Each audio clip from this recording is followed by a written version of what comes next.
So, good evening, one and all present over here.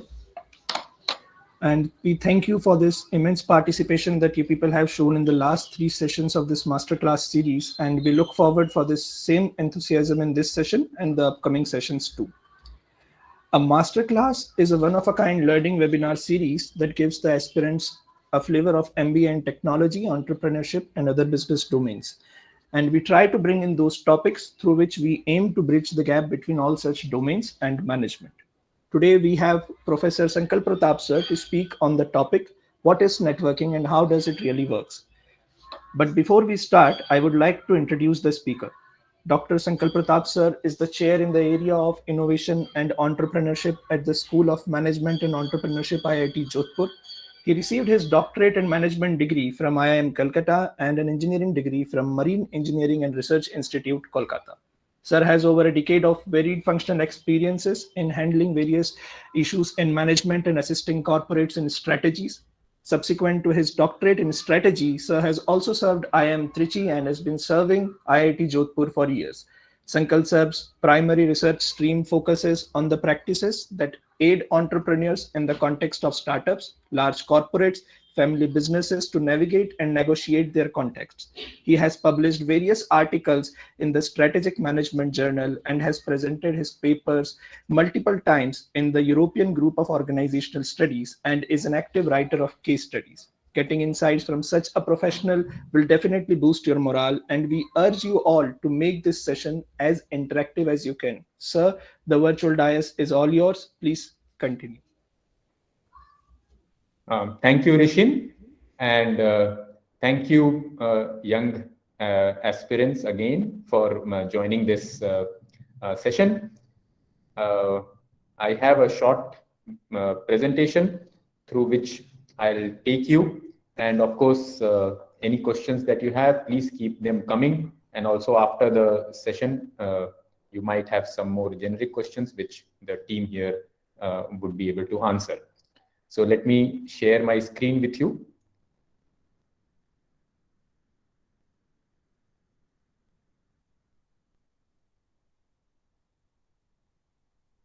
Yeah, Rishin, just confirm to me that you are able to hear me and the screen is moving. Yes, sir. You're audible and visible. Okay, thank you.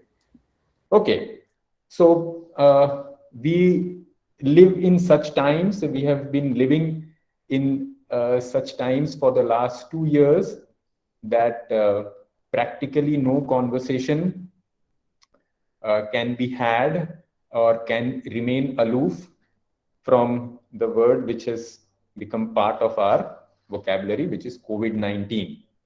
So I will begin with that. So COVID-19, and it's now a well-known thing that in our lifetime, surely in my lifetime, till the end of my lifetime, in practically all areas, there would be research with the context of COVID-19, whether it's in management, whether it's in biosciences, whether it is in various other fields, sociology, psychology, and so on. Now, all of you who are going to join the management education field are, I am sure, hoping, and we all pray that that hope is bang on, and that all of you get to join the college. Many of you hopefully at SME in person. In fact, your seniors, as you might already be knowing, a very large number of them are already on campus. But COVID-19, irrespective of whether people have managed to come to campus or they have had to stay at home, and of course we are talking of a wide range of educational programs. We are also talking of children, PhD students, engineering students, MBA students. So it is indisputable that COVID-19 has resulted in huge learning loss.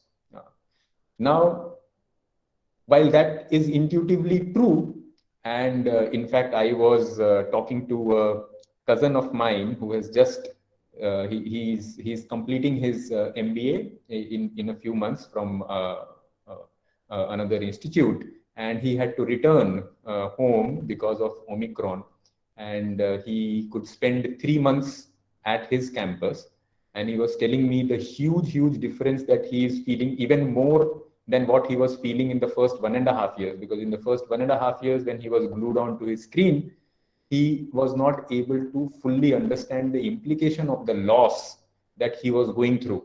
But having spent 3 months on campus and then again forced to return, it's quite heartbreaking for him, because now he can actually see the loss that he is going through.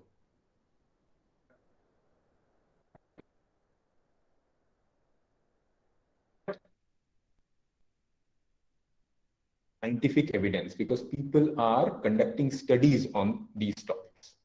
So I will just present with you one snapshot of a study that was recently featured in McKinsey Quarterly.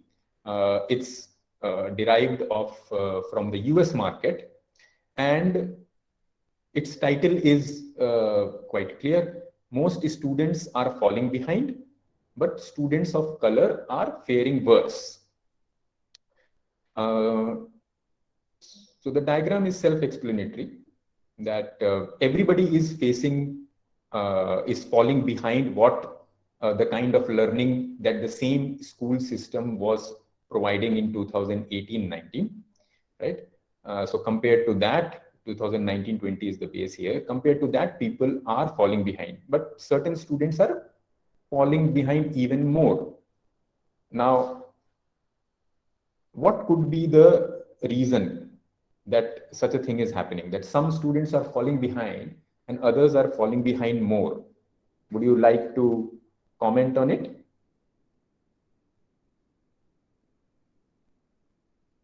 Some students are falling behind, others are falling behind even more.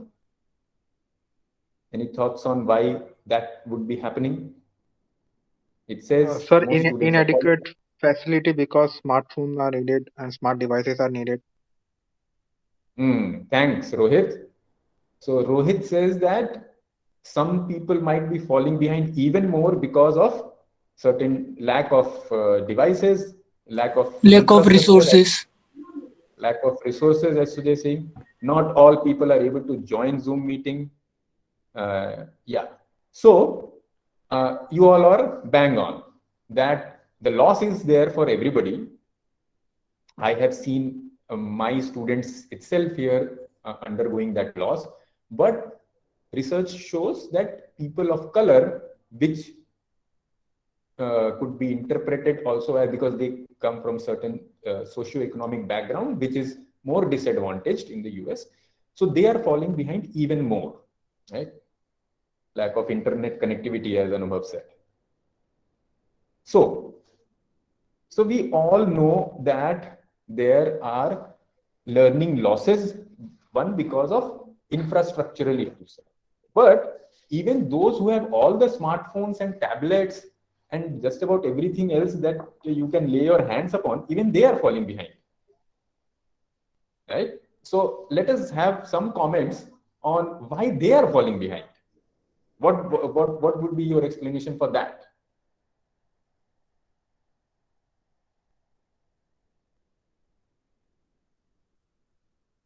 Practical knowledge, Shubhabrato, okay, that's good.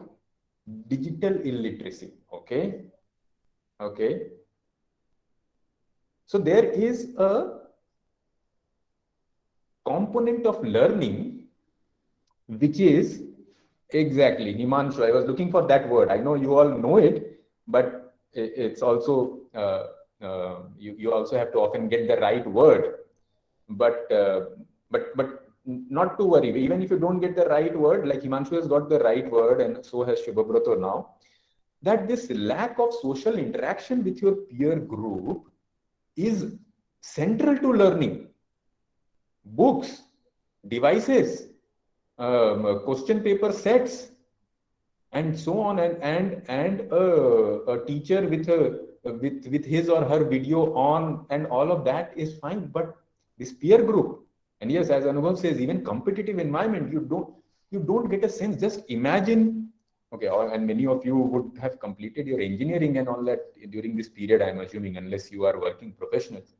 So that lack of competitive environment, peer group, social interaction, lack of all of this is obviously a huge loss that we have all faced, those who are in this in the process of gaining knowledge.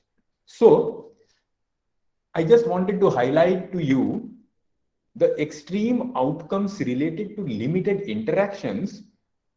Cinema has often captures things which cinema and then novels often capture things which in such detail which we cannot usually articulate, and that is why we love them. When they strike a chord, we make them blockbusters. Now here is another blockbuster movie. Just curious, has anybody watched Dogtooth?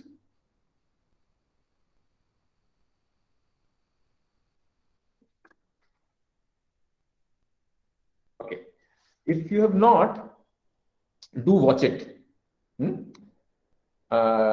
If you have not, do watch it. This is a classic movie. It's a French movie, and I think it's on Netflix, but I'm not sure. Now I don't remember where I watched it, but that was a while back. But I think it's on Netflix or on Amazon, one of these.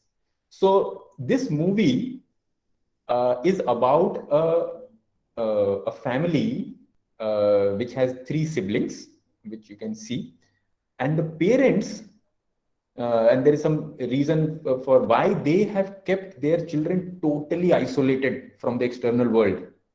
They have kept them totally isolated, and this whole movie is about how it impacts the children's physiology and their understanding of what life is. So this is an extreme outcome of what can happen if interactions are limited, the kind of things that you were talking about. Do watch it. Now, knowing that these are the perils, right? Knowing that these are the perils of limited interaction. Now we are coming out of COVID-19. Right now, I am attending this meet not from my office, but I have come to the city for some work, and I'm attending it from there. I have hardly had a few visits to this meaningful visits to the city in the last 1.5 years, but now things are opening up. So I'm very lucky to have come here. Right? So now that we know that limited interactions can inflict huge losses on us. At times, unless there are extreme situations, it is not easy to figure out what all errors we are doing. But COVID-19 has shown to us that lack of competitive environment, limited peer group interactions, and all of that can really harm us, actually harm us.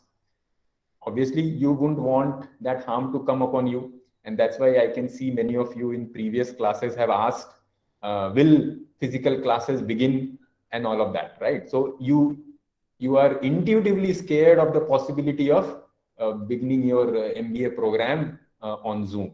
So you're bang on. You should be scared about it, and hopefully nothing like that would happen. And but even when we are on campus and there are people around it, what lessons can we derive from what we have just discussed? We know limited interactions are a problem. So let's assume COVID-19 goes away and we are all fine and we are on campus. What lesson would you derive from what we have just discussed, and to which all of you have very nicely answered? What should you derive from this and do in your daily life? What should you be doing? That's the question. So what should I do? Assuming COVID goes away, I am there and all of that. What should I do? Sir, increase my social interaction with others. Very good. Very logical. Increase because now that I know that this social interaction thing, if it doesn't happen, impacts me negatively, So more and more of social, as Abbas More was saying, social interaction. more social interaction. Developer realizing time is the greater asset, is the greatest asset. Yeah, time is, yeah, that's also true. Yeah. So the answer to that actually came a little while back. Researchers have been, obviously, you can imagine this is of such importance that researchers did not wait for COVID-19 to try and understand about all of this. So the answer to that is hangout. That's exactly what some of you were meaning. It's just a catchy word, so I've used it. There's a professor of sociology, Ronald Burt, in the University of Chicago. And here we are talking of people who might get, yeah, Subhabrata has already read the mind of Ronald Burt and his work. So these are people, these are the kind of professors whom I would feature in this short talk. They are icons. They are people who might get Nobel in this lifetime. So we are not talking of people telling these sentences as a quotable quote. So what the quote in front of you is not a quotable quote to be found in Google Images. I mean, it might be found, but it's not of that quality. It is of heavily researched and validated. It has that quality, right? It's come from a lifetime of research on certain topic. That's what Ronald Burt has done. So he says, indeed, and I will read for effect, indeed, it might not be who or what you know that creates advantage, but rather, more simply, who you become by dint of how you hang out. So it's not just enough to hang out, right? Intuitively, we know we should increase social interaction, hang out.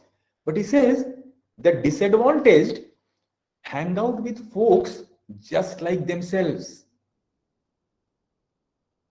The disadvantaged hang out with folks just like themselves. There is a certain comfort. You know, I come from Bihar. Now, obviously, I would have some comfort in hanging out with Biharis. I share their language. I share the certain keywords which we use, which somebody from Maharashtra would not have heard. We can keep talking about litti chokha and all of that. But Ronald Burt tells us that the disadvantaged hang out with folks just like themselves, while the advantaged engage folks of diverse opinion and practice.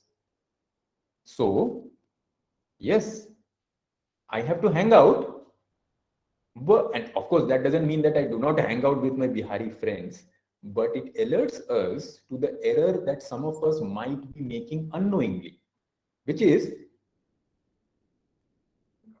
hanging out with people who are very similar to us.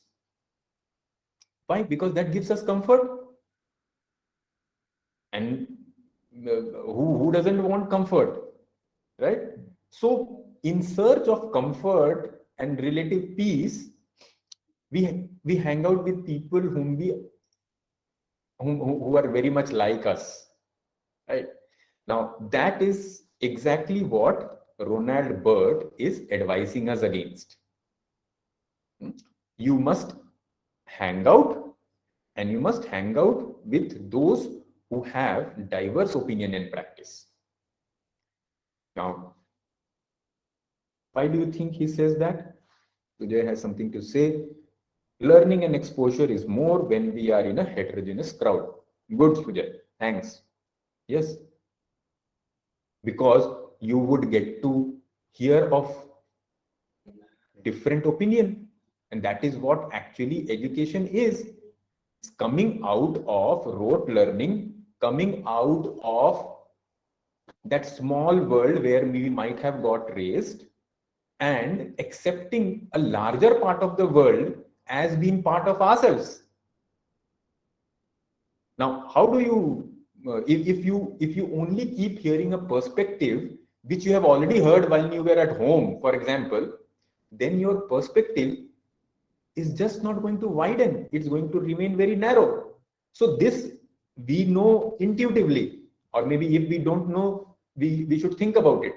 But to prove it academically takes a lifetime of work, which is what somebody like Ronald Burt has put.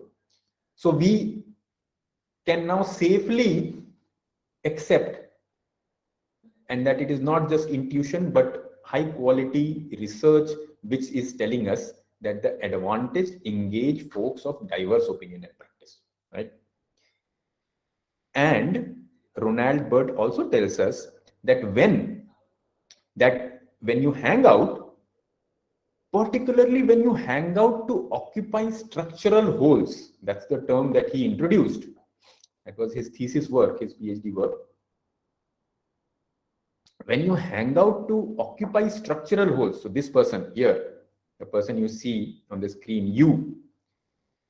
By the way, I hope my slides are moving. Right now I am on a slide which says to occupy structural holes. Can somebody just confirm? Yes, sir. Your slides are moving. Often one gets scared whether the slides are moving or you are just on one slide. Okay. So what are structural holes? To put it very simply, if let's say you are a management student, you are a management student in an institute, and you have formed a network which has, say, one student from mechanical engineering and one student from electrical engineering, and mechanical engineering students and electrical engineering students, for a limited period and just for argument, let's assume that they are so busy in their work, in their lab or in their own thought process that they don't interact with each other, because they haven't yet figured out that they should be interacting with people from other departments and all of that. Now, if you are able to bring them together on some project, you have a certain equity in the overall relationship in the team that has got formed. And that's very advantageous for your own position. You have occupied what Burt calls as structural hole. So what does it say? Hang out with people who are of diverse opinion and practice, and also try and occupy structural holes. So this is what we learn from Ronald Burt about networking. Now, let's take another perspective. So, and ask ourselves, okay, tell me, how does it help? How does this help again? What is the theory behind it? You have Mark Granovetter from Stanford, and this again comes from his own PhD work, celebrated PhD work. He introduced the concept called strength of weak ties. Just look at the term. It says weak ties and then it says strength. Such a catchy title, isn't it? Often in the world of management that you are about to enter and where you will flourish, this ability to craft these sentences, catchy sentences, making a PPT where the title or the top line of a slide is not just a sentence which you would speak. It's not that, but a very pithy and yet something which catches attention. These things are very, very powerful. So he introduced this strength of weak ties. And he found in his PhD work that when it comes to finding out about new jobs, so my question was, how does it help? He says, when it comes to finding out about new jobs, or for that matter, new information or new ideas, weak ties are always more important than strong ties. And to know what are weak ties, what are strong ties are ties with people whom we keep meeting regularly. We share a certain intimacy, certain familiarity. Weak ties are with people whom we might be seeing on the bus every day when we travel to work, and we might, tip our hat or smile, but we don't really interact. or the nearby grocer whom we go to only when we have to buy grocery. I give him the cash for the bread and the biscuit that I purchased, and I come back. These are weak ties. Strong ties are with, of course, with my family members, also with my close friends and people whom I keep interacting with regularly and tell them various details about myself. They also tell me. Those are strong ties. So he says, when it comes to finding out about new jobs or new ideas, weak ties are more important than strong ties. Now, that's counterintuitive. So why do you think he says so? And why would this happen? That a weak tie would be a source of new ideas and new information and new job opportunities, and not people who are close to me, my well-wishers. All my people who are close to me are my well-wishers. But they are not the source of new job opportunities when I am jobless. Why?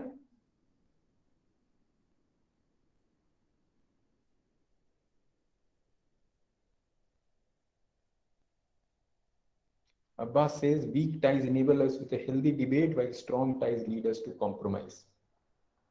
Okay, that's not what Granovetter said. Weak ties have no obligation to share or expect. Okay. Weak ties, weak ties. What is the strength of weak ties? So this is interesting. So this was so counterintuitive. You can imagine this was so counterintuitive. This thesis was done in early 70s, in 1973 to be precise.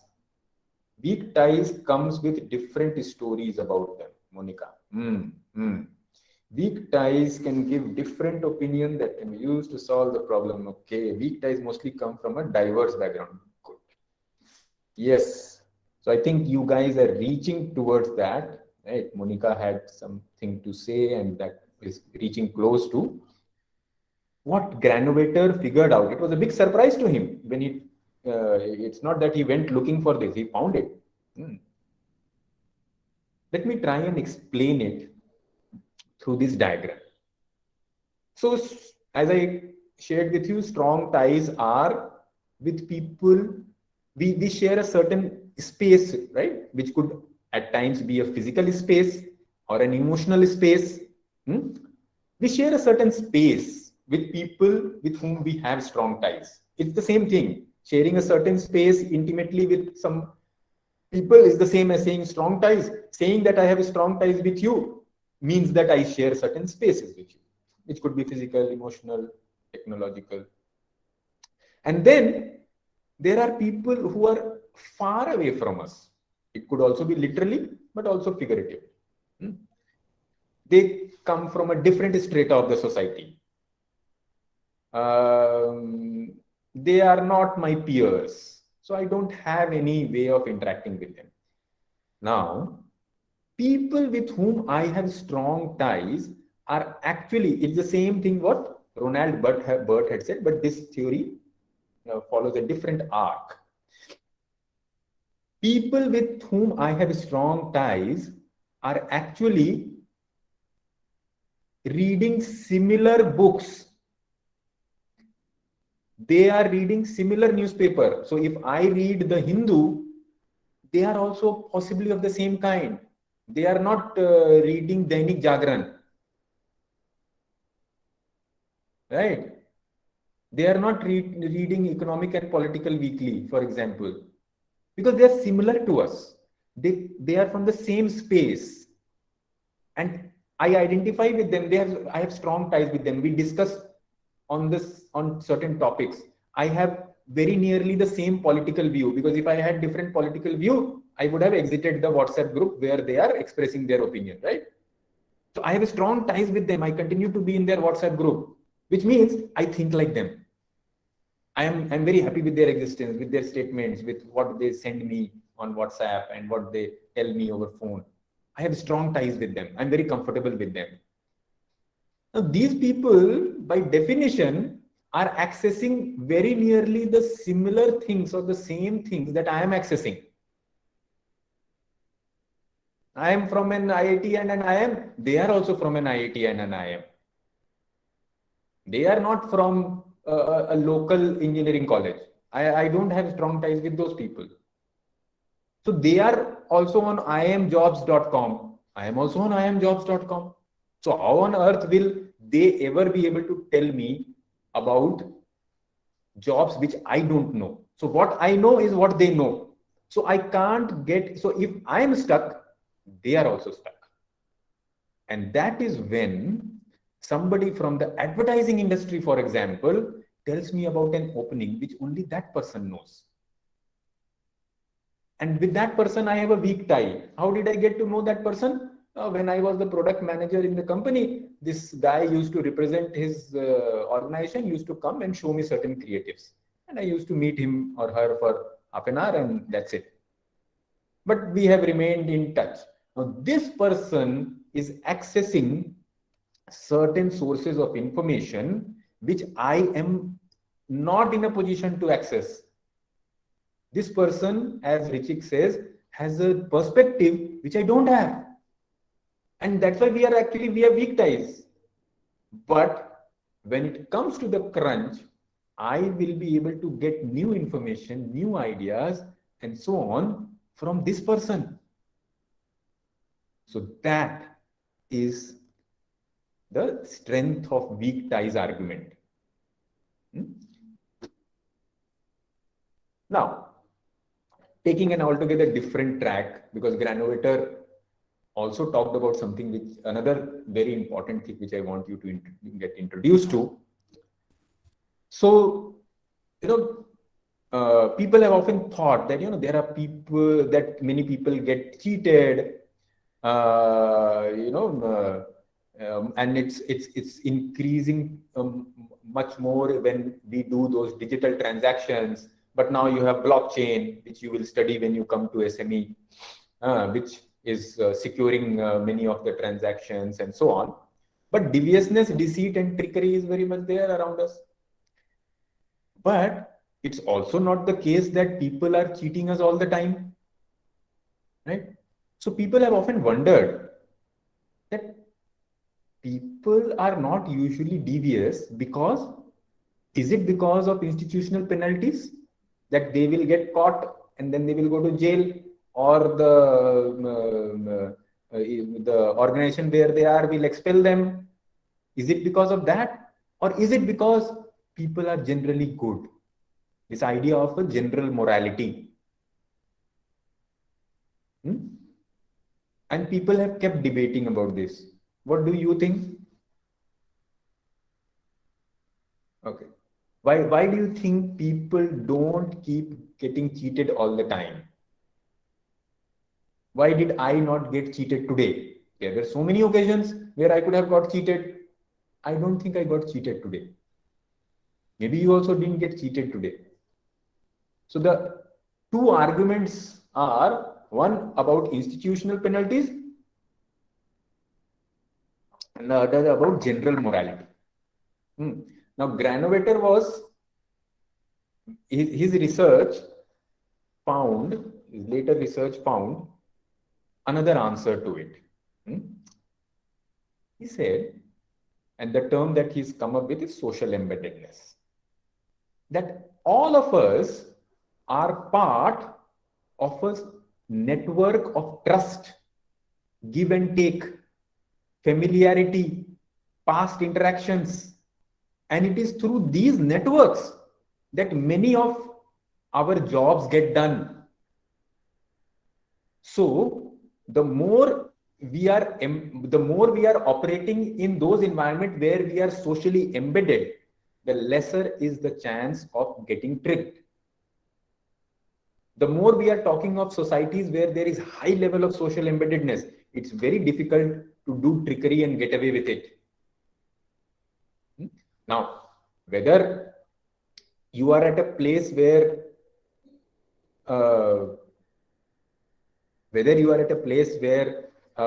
social embeddedness is high or low, your own embeddedness, what is it? All of that is a matter of empirical investigation. But whatever is the social structure at a particular place, that detail is required to be investigated to know what will be the kind of behavior, how much of trickery will be there. So if you want, so to put it simply, what lesson do you draw from this lesson of social embeddedness, from this theory of social embeddedness? What comes to your mind? What will you do now that you know that this is a well-established theory? It's actually social embeddedness which protects us from thievery, from trickery. So what will you do?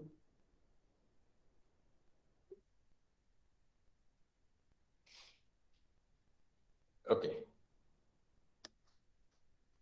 Yeah, not so easy to think through this, but I mean, if one has to think simplistically, you would, there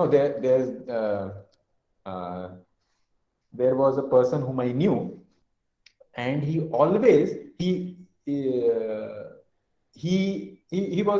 had his own venture, and he not a startup or anything, more conventional. But when he wanted to hire people, and if he ever reached out to me,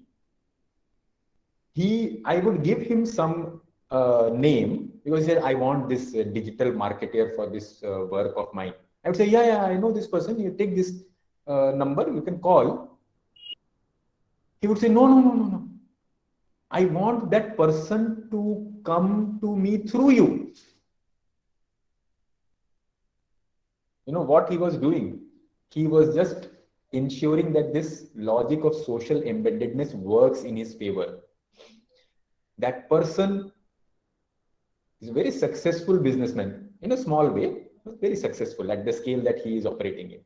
And he knows that the best way to keep somebody on leash and to ensure that the person doesn't go away after taking some advance is to get that person through a person who knows him. Yeah, Kishore is right. The more connected we are to people and society, the more we are aware of the surrounding and eventually overcome trickery. Yeah. So when I used to see it as a pattern, I used to wonder, why does this person not simply pick up the phone call and talk to the person? Why does he now want me to talk to that person? And then he'll say, why don't you pay him? He will do my work, but you pay him. These kind of things this person used to do. So later on, when I came across this, I realized that he was very, very clear about this logic of social embeddedness. Okay.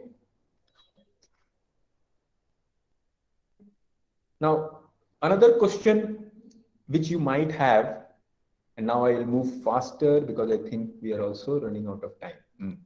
That why will people hang out with me? Why will people hang out with me? We can have that diffidence.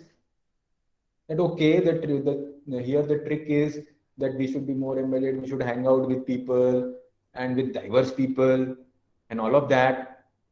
But why should people hang out with me? So tell me, why should people hang out with you? Because we can have that diffidence, right? That मेरे साथ कौन hang out करेगा यार? I am just good in maths and physics. That's what I have. Yeah, so Monica has a good answer. When you have a story to tell which adds value. Good one, very good. Tell me something more, others. So if Abhishek says, when we have similar interests, that also is true. That if I am interested, let's say I'm trying to enter a group, and in that group, people talk a lot about comic books. Now, one way to enter that group is to bring stories about Asterix, which I am very passionate about. They are talking about more of Interjal comics and all of that, but I bring in Asterix or Tintin and all of that. So that can be a good way to enter that group. Yeah, it happens. And yeah, Rishabh says some information which they want to gain. This is very important. So if I am able to bring on the dinner table of the student mess, if I am able to bring something which helps them with new information, yes, they'll be interested. and yeah, to get things done to, because we may have different perspective, and that perspective should be of use to them. And but at times, even if it is not use, if it is diverse and you have structured it well and it comes through deep engagement, so you must have certain knowledge, certain interests on which you can hold a conversation.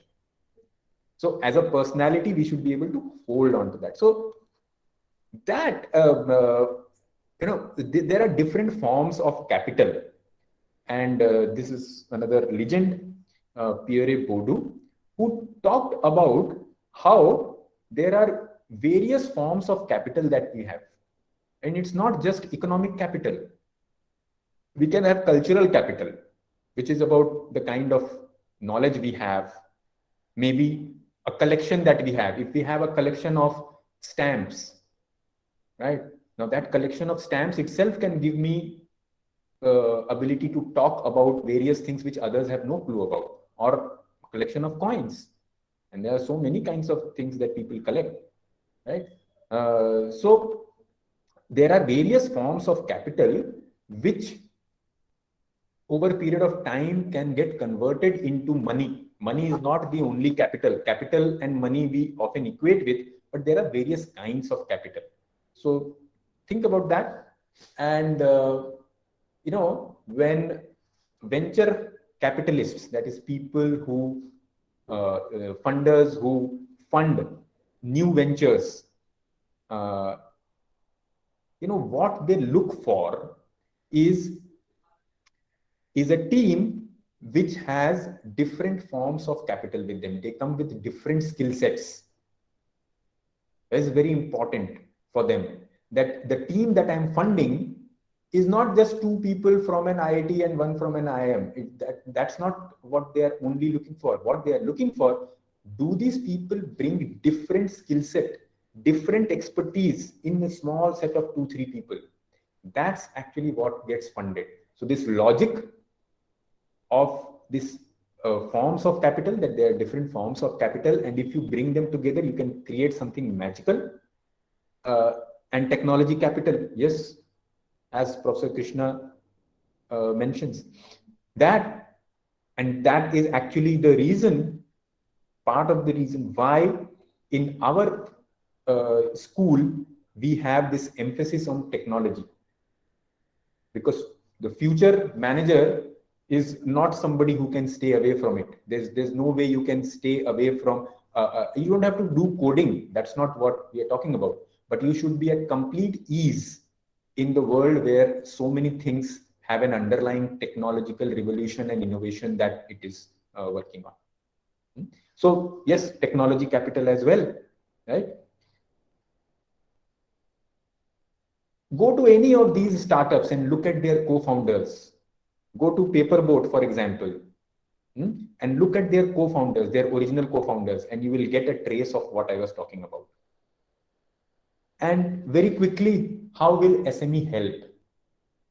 School of Management and Entrepreneurship, how will it help you if you identify with what we have just discussed about? So IIT School of Management and Entrepreneurship is not just another B school. It is part of the IIT Jodhpur family. And IIT Jodhpur has many programs inside its large 850-acre campus. From SME to School of AI and Data Science, to the more conventional departments which you are aware of, mechanical, electrical, computer science, civil, maths, physics, chemistry, to Department of Bioscience and Bioengineering, a joint program between IIT Jodhpur and AIIMS Jodhpur, which is focused on innovation, medtech ventures, many interdisciplinary research platforms like digital humanities. You must go and look at what those platforms are. Now you have students from all these disciplines floating around, and there is no separate hostel for School of Management and Entrepreneurship. You have to stay with people of different programs. That's the beauty of the IIT system, right? So the stage is set for you to network, to hang out, to build your capital, build your social capital, and make friends for life, friends who are very different from what you would otherwise get in a standalone B school. So that is what I wanted to share with you, and would end with this. Weeds are flowers too, once you get to know them. And who is the author of this and which character I am talking about? Can somebody looking at the character on the screen guess? Whose quote is that? Yeah, Winnie the Pooh. So who is the creator of this character? Who is the creator? Yes. So Sunandita says A. Milne. Yes. So that's all that I had for today, given the time that we had. Thank you. Thanks a lot, and open to questions. And let me unshare my screen. I think I have unshared it already, right? Yeah. Okay. So, yes. Yeah, Thank you. thank you, sir, for this insightful session. I hope the aspirants have also enjoyed this session too. And if there are questions, please feel free to ask. And thank you all for your ongoing participation. It also keeps the presenter energized. So thank you for the energy. Energy is not an absolute concept. It's a relative concept. If you display energy, I get energized and then I pass it on. So thanks a lot for that, all of you.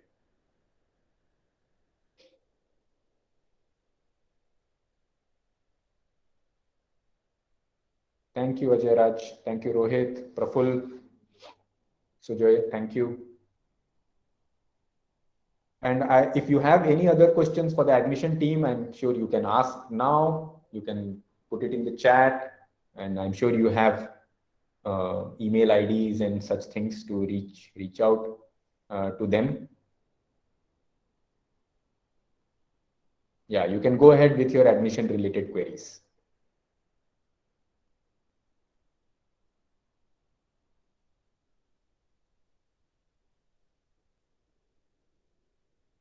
Or any other query also. So Monica says, social embeddedness have negative impact or could be used as marketing. I'm not sure if I understand the question. Minimum CAT cutoff. Yeah, that I'm sure the admission team will tell you. So the admission team is taking note of these queries, right? Just to know the process. Rishin? Yes, sir, we are taking note. Yes. And you will be able to get back to, say, Shomal, who wants to know about shortlisting for interview and so on, right? Yes, sir. Yes. Okay, fine. So Monica, if you can rephrase your question, I am not able to get it. Sir, my reason behind asking is like when we go to some hospitals, or like I have seen like people telling about that some hospital is good. Taking an example of an hospital, that hospital is good and you should surely go there. So will that be counted as social embeddedness and as a marketing strategy? Yeah. So if a hospital, see, hospitals also have their own outreach, right? They reach out to, so there can be a hospital which is about that my boundary ends right at the gate. That's where my boundary ends. And then there can be a hospital which runs programs for the nearby community. There are so many organizations today which run CSR programs. Why do you think they do that? Exactly for the kind of thing that you're talking about. You want to be a citizen. You do not just want to be a source of commercial transactions. You want to be a citizen and you want to be embedded in that space. So yes, that does give you a strength, which if you do not do such things, you will not accrue to you. So there's a lot of money that, tell me how much of your net profit do you have to invest in CSR activities? I'm sure somebody would be aware of it.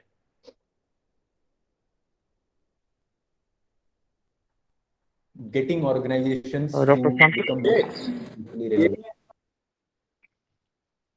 Yeah, Praful, go ahead. Sir, I could guess like near about 10% to 30%. No, that's quite a lot, not that much. Do look up. It's not that much at all, but do look up. If you look yourself up, you will remember it more clearly. So I think Dr. 2%, if I'm not wrong. Where you trying to share some perspective or some thought? No, Professor I just, Krishna? yeah, Dr. Sankalp, I wanted to just trigger a thought.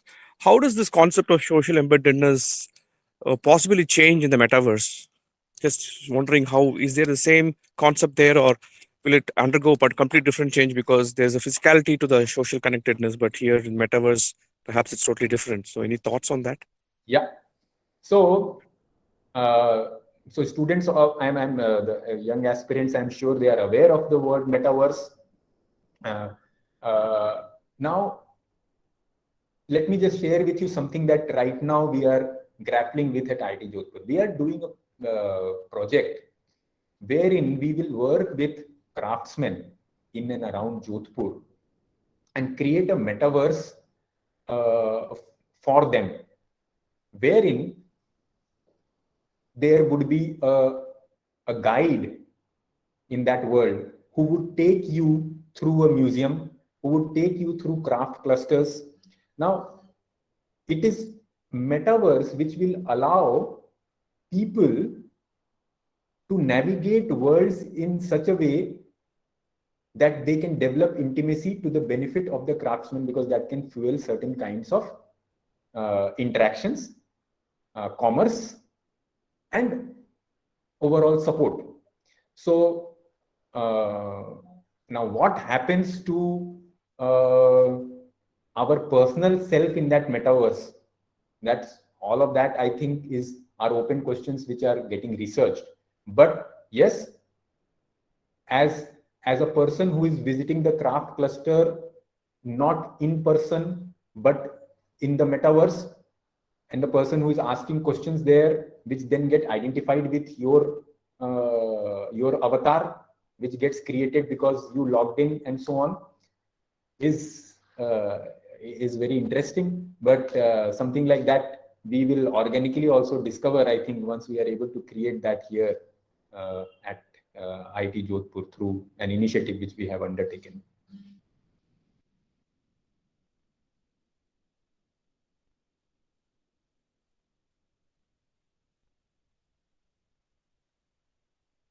But yeah, also, topics like these are what you will get to grapple with, will get to discuss, because these, you are going to use them. These are need to get into your grammar, because you are going to be a citizen of a world which navigates partly in metaverse and partly on in the real world.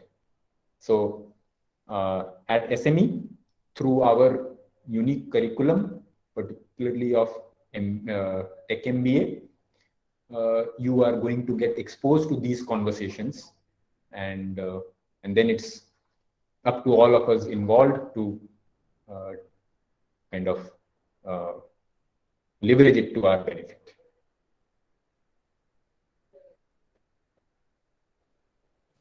Thank you, Dr. Sankalp. So Richik says, all these discussions was based on physical interaction. How can social interaction on social media change the trust quotient? So, it intuitively also comes to us. For example, I'm sure, Richik, you are on LinkedIn. Now, on LinkedIn, we tend to really behave, right? We tend to really behave on LinkedIn. And there is one business model which all of you are surely aware of, which relies on this need for people to behave when they know that they are well identified and that people know them intimately. There's one business model of a unicorn multiple times over, which relies exactly on that. which company am I talking about? It's a company which provides you accommodation when you travel. And what am I talking about? Is it Airbnb, Professor Sankalp? Yes, Richik, it is Airbnb. And can you explain how it leverages that spirit that is there in all of us? So you can't really delete a negative comment that is put to you by your host if you have soiled the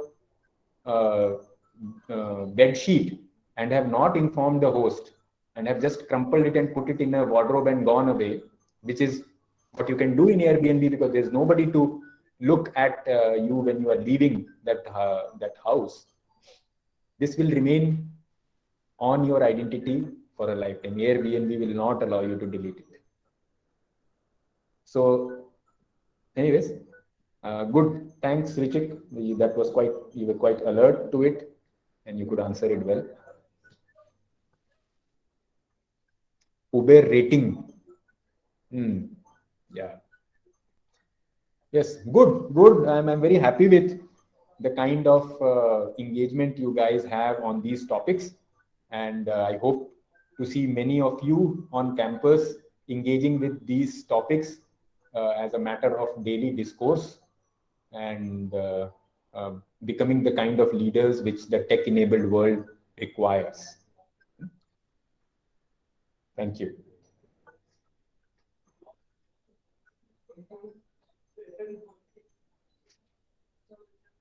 Thank you so much, sir. Thank you, Rishabh. We can conclude now. Yeah, Venkat, yes, Dr. Venkat, yes, we can conclude now. Right. Thanks all for joining in for today's session and participating actively. I hope this was not only insightful, but also engaging for all of you. Thanks again, and we'd like to see you again with the master classes that are scheduled for tomorrow as well. Tomorrow we'll have Professor Shivraj Kanungo, who's our foreign partner institution, from our foreign partner institution, which is George Washington University, based out of Washington, DC. He'll be talking about the dual degree programs that we have with the institution, and those who are interested in the dual degree programs, which is one of its kind offering, would find it relevant for you to join in. And if you have any queries, you may discuss that with Professor Shivraj and the faculty team at IIT Jodhpur. Once again, thank you all for logging in today. See you all tomorrow again at the same time.